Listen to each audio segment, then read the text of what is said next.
Allez, c'est le retour. On continue les travaux de la maison comme tu l'as compris et comme on te l'a expliqué en début de vidéo. On attaque le séjour en premier dans la maison. Voilà, la pièce de vie, ce qui est le plus important pour pouvoir passer quand même des petits moments tous ensemble tranquillement. C'est le bas de la maison. Donc le plus simple, c'est vrai, serait de se concentrer par le haut et redescendre au fur et à mesure. Mais pour nous, ce qui compte, c'est nos pièces de vie. C'est là où on va passer le plus de temps tous ensemble. Parce que malgré les travaux, on va quand même essayer de se trouver des petits moments. Je dis bien petits, ouais. Faut qu'on speed. Moi, je me mets la pression, c'est de ma faute. Toi, si tu te lances dans les travaux, ne te mets peut-être pas trop la pression. C'est pas forcément bon pour toi ou pour ton couple ou ta famille. Nous, on va essayer de gérer tout ça ensemble. Si on voit qu'au bout d'un moment, c'est commence à être compliqué, j'essaierai de baisser un peu le pied. Mais pour l'instant, tant qu'on est chaud, on est chaud. On va le faire. Donc là, maintenant, 10 jours qu'on est à la maison, l'étape de l'ouverture des murs est faite. L'étape du chauffage est faite. Une partie du placo de la chambre des enfants est faite. C'est une bonne chose. Maintenant, on s'attaque au séjour. Donc, séjour, qu'est-ce qu'on va faire? On va réisoler tous les murs. Ce n'était pas prévu. Mais en fait, moi, je me suis rendu compte qu'il n'y avait pas énormément d'isolation. Voilà, c'est du 5 ou 6 plus 1 en polystyrène. Donc 5 ou 6 de polystyrène plus 1 de placo. Ça ne me suffit pas. Les murs ne sont pas forcément beaux. Donc je préfère, tant qu'on est dans les travaux, on remet un surplus. Mais on le fait. Au moins, c'est fait. On n'y revient plus dans 2 ou 3 ans. Donc le but, voilà, tout est là. Le placo, une partie des rails, le reste est dehors. Donc mes réseaux de chauffage sont passés. Je vais en profiter aussi pour refaire l'électricité et même toute l'électricité de la maison. Ce n'était pas prévu non plus, mais le tableau est tellement moche. Je vais aller te le montrer tout de suite tant que j'y suis. Donc tu vois, j'ai tout couvert pour éviter d'avoir trop de poussière. Je me suis fait un passage. Je te montre le tableau. Attention les yeux, ça pique. Voilà le tableau. On a une partie qui a été à peu près rénovée, mais on est toujours sur du porte-fusible. On a eu une partie qui n'a pas du tout été rénovée. Enfin, non, pas du tout. Et on a encore une partie là-bas où je ne sais pas si tu verras, mais c'est du fusible en porcelaine. Et dis-toi que j'en ai un qui m'a claqué dans les pattes. Et je peux te dire que tu es heureux. T'es heureux lorsqu'il faut que tu en retrouves un. Donc j'en ai pas retrouvé. Donc je me suis fait un petit branchement pas très catholique comme on dit. Mais voilà, c'est tout. Ça fera l'affaire. Le temps de faire un peu de travaux, c'est pas un souci pour moi. Mais je te montrerai ce que j'ai fait. Parce qu'il ne faut pas reproduire chez toi. Voilà, tout simplement. Donc maintenant, là, moi, je pars sur une cloison. Je vais réisoler de 70. On a déjà. Ce qui fera en gros une isolation au total de 120 plus le placo, ce qui est pas mal. Donc je pars sur un montage non en rail montant, mais avec ceci. Des appuis Optima de chez Isover. C'est un système très simple à mettre en œuvre, pratique, rapide. Voilà, moi j'aime, je trouve que c'est un gain de temps et c'est peut-être un petit peu moins coûteux que du rail et montant à faire un jour une étude. Ça prendrait pas beaucoup de temps, mais il faudra que je le fasse. Donc là, j'ai redoublé parce que en fait, comment ça marche? Tu viens mettre ta fourrure horizontale. Alors sache que moi j'en mets deux. La norme, si je ne me trompe pas, te dit que tu peux en mettre qu'une seule à 1,35 m. Je préfère toujours en faire plus que pas assez. Moi, j'en mets deux. Parce que je trouve que une, c'est un peu léger. Tu vois, si je mettais mon rail là et que je m'appuierais ici, ça aurait tendance à bouger. Moi, ça me plaît pas trop. Chez mes clients, je fais toujours comme ça, je le double. Donc, si je le fais chez mes clients, je le fais chez moi aussi, ce qui est normal. Sinon, ça serait pas logique. On pourrait croire que je surfacture mon client pour de mauvaises raisons, sachant que c'est pas le cas. C'est que je trouve que c'est quand même beaucoup mieux en termes de maintien. Donc comment cela marche? Tu mets ton horizontale, une ou deux comme tu veux, deux, je trouve que c'est plus sécurisant. Tu viens tracer tous tes 60, là où tu as besoin de mettre un rail. Donc plaque d'1,20 m, un tous les 60. Sauf ici où sur une plaque d'1,20 m, je mets tous les 40. Pourquoi? Je mets une plaque de solid rock et ici je vais avoir un radiateur horizontal qui fait 90 par 2 mètres. Rempli d'eau, ça va prendre du poids. Le solid rock est là, c'est une plaque de chez Signat qui est exprès rigide, phonique, hydrofuge et costaud. Tu peux y mettre du poids au mètre carré. Je te mettrai une petite fiche technique ici pour que tu vois un petit peu. Donc ça, voilà, tous les 40 parce que je préfère encore plus sécuriser. Je suis chiant, mais c'est comme ça au moins je sais que j'aurai jamais de problème par la suite.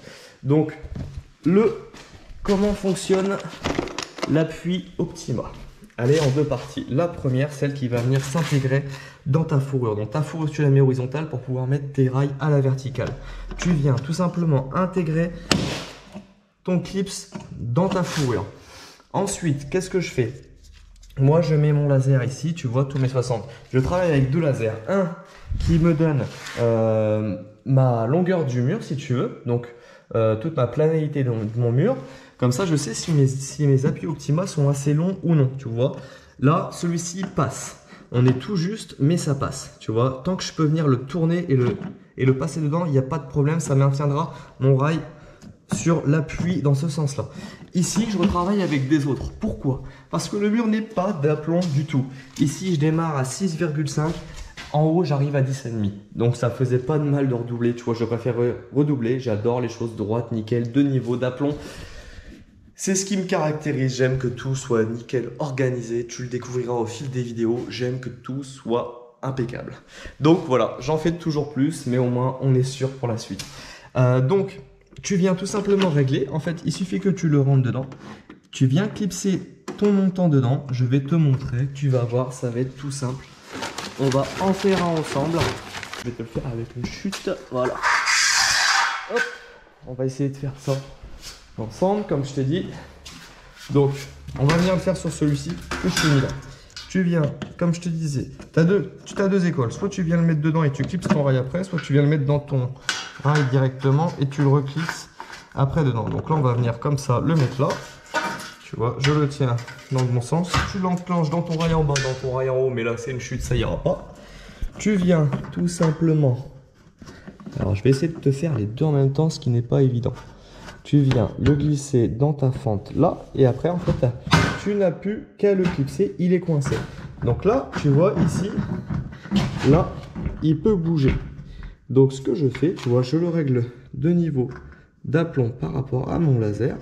Je n'ai qu'à le tourner d'un quart de tour. Et là, il est buté, il ne bougera pas. Tu vois, ici, tu as quand même un bon appui. Après, tu vas avoir ton placo qui va venir rigidifier l'ensemble.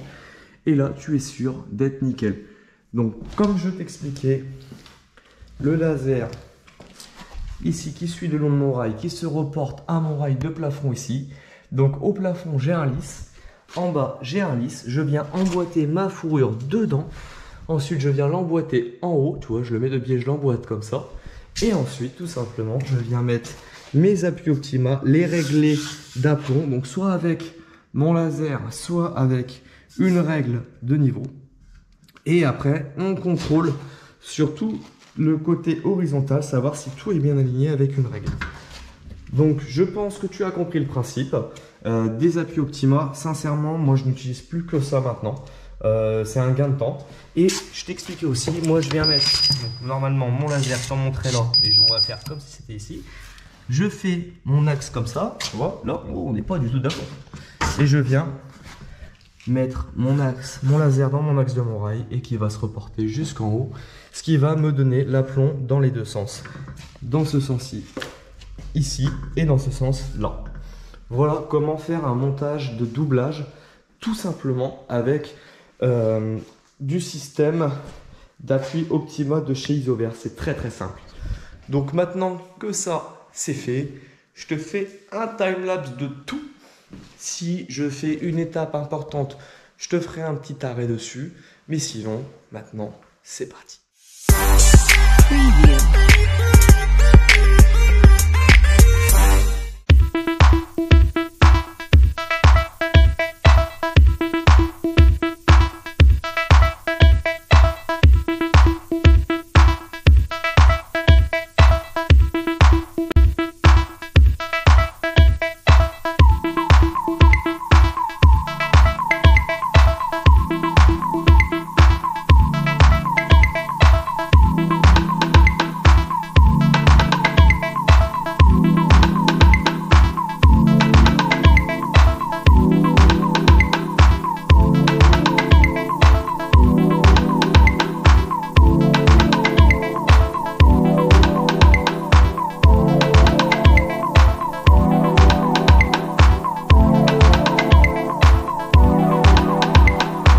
de penser à un petit détail à te montrer, donc je prends le temps de m'arrêter et de te montrer tout ça.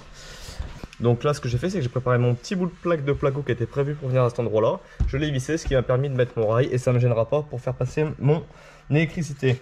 Autre chose, essaye de faire toujours isolation contre isolation dans les angles. Ne viens pas plaquer jusqu'au bout pour que ton isolation soit contre ton placo et pareil de l'autre côté. Fais en sorte que ton isolation se touche.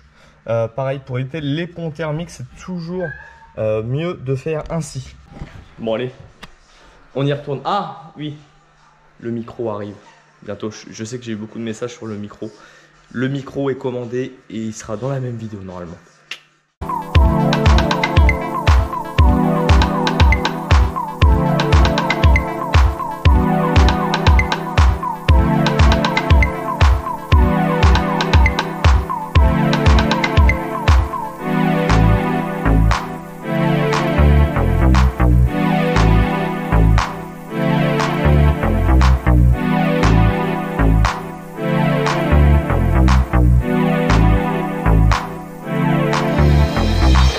Comme tu peux le voir, ça y est, tout le mur est raillé et isolé, sauf à certains endroits. Mais je vais t'expliquer pourquoi maintenant. Donc, tout est fait, sauf là. Pourquoi?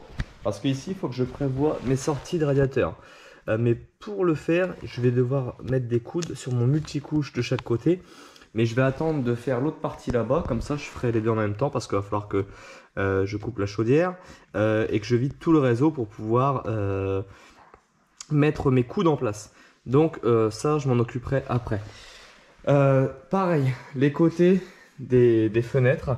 Donc ici on est sur le mur brut en pierre. Je ne les ai pas fait, pourquoi? Parce que je n'ai pas assez d'épaisseur si tu veux pour venir railler et isoler.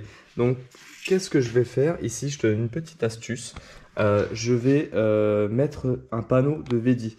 Donc le Vedi c'est quoi? C'est du panneau extrudé, tu sais, comment t'expliquer, un petit peu comme des panneaux, tu sais, que tu mets sous ta chape, qui sont isolants avec une paroi dessus, une fibre.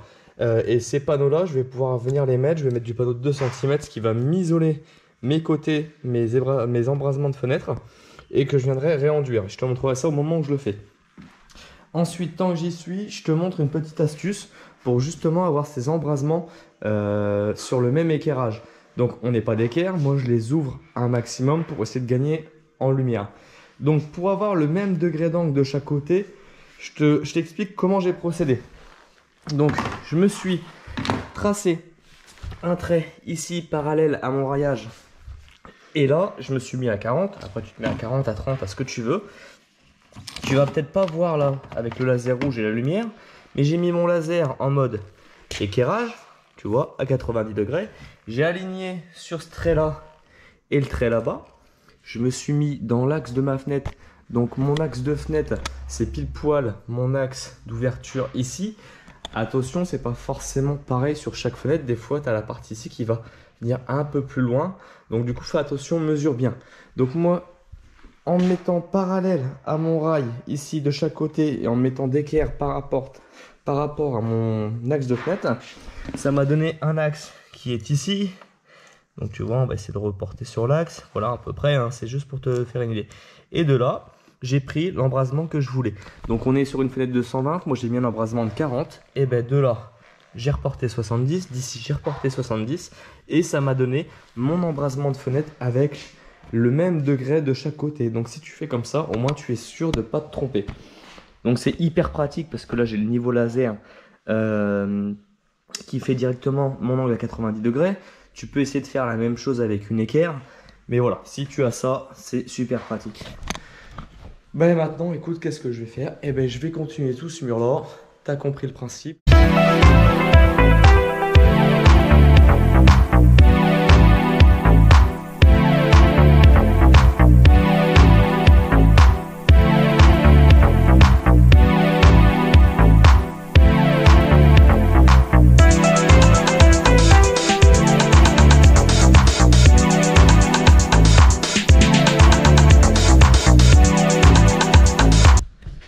Bon, ça faisait un petit moment que tu l'avais pas vue sur les vidéos, mais elle est là, ça y est. Je suis là. Elle va pouvoir me donner un coup de main. Enfin, non. Non. Je vais lui dire où il faut mettre les pieds. Ah, c'est bien, t'es voilà. franche. C'est ça, exactement, exactement. Non mais en même temps, je suis en télétravail moi au-dessus, donc je peux pas être partout en même temps. C'est moi qui fais Donc, les travaux et enfin elle me dit ce que je dois faire en fait. C'est comme ça. Hein, c'est un peu ça. Bah, c'est ça, exactement. En fait, tu m'écoutes quoi. Ouais, c'est ouais. pas le choix. Enfin, je lui donne les règles, hein, c'est normal. Bon alors on les met où les prises? Alors, chat. Ici, ici, ça va être le coin de télé. Donc, il nous faut forcément il nous faut tout un tas de branchements. Oui, non, mais là, il n'y a pas de souci, mais c'est surtout là.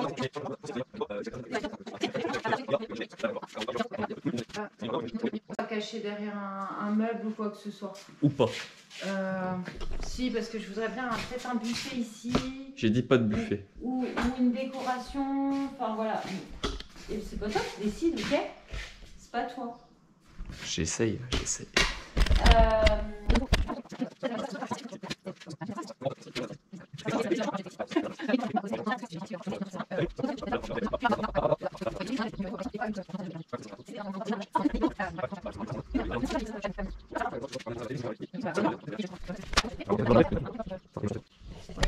Et on en est où pour notre histoire de plafond?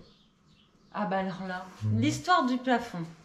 Nous ne sommes pas d'accord. Donc ça va être très compliqué. Là, c'est un des points rares auxquels nous ne sommes pas d'accord.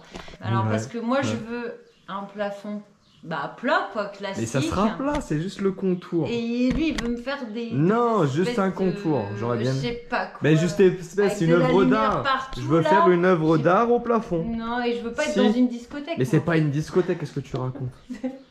Bon, ok, prise, ok. Bon, ça marche. Bon, les prises, c'est bon. Maintenant, action. Réaction.